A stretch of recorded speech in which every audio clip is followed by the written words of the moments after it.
La route Kichanga qui relie Roué Goma, seule voie qui restait et désormais occupée, empêche le développement de plusieurs projets dans les 3 territoires occupés par les M23, le Rutshuru, Nyiragongo et Masisi.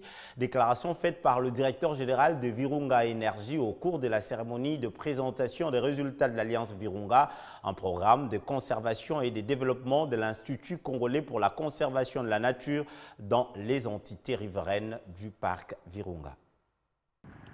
La guerre imposée à la RDC par les Rwandais à travers le M23 freine plusieurs projets de développement autour du parc des Virunga. Révélation faite au cours de la télé de présentation des résultats de l'Alliance Virunga, un programme de l'Institut congolais pour la conservation de la nature visant le développement des entités autour du parc des Virunga. Selon Ephraim Balolé, directeur général des Virunga Énergie, la guerre impacte négativement tous les projets. On présentait les résultats des conservations, des achèvements, malgré les énormes difficultés que nous avons de fonctionner pendant cette période de guerre.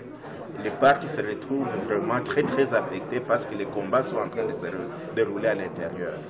Et pour ce qui est de développement économique et social, nous avons présenté ce que nous avons réalisé au travers de tous les piliers de développement que nous sommes en train de développer.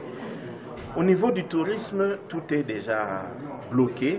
Les principaux lodges ne fonctionnent pas. Il n'y a que le lodge de Tchegera qui est en train de fonctionner. Si la guerre se termine, nous espérons que nous pourrons relancer le tourisme parce que nous sommes en train de préparer nos équipes en conséquence.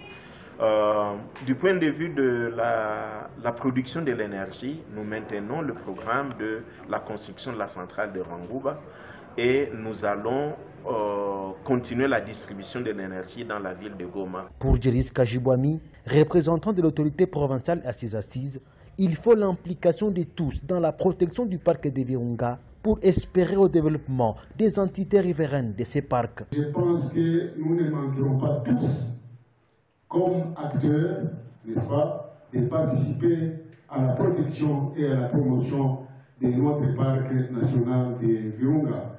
Car c'est à ce seul prix que nous pouvons songer, bénéficier ou tirer bénéfice de tous les projets de développement que l'Alliance Virunga devra développer. Soulignons que cet atelier a connu la participation des acteurs sociopolitiques du Nord Kivu.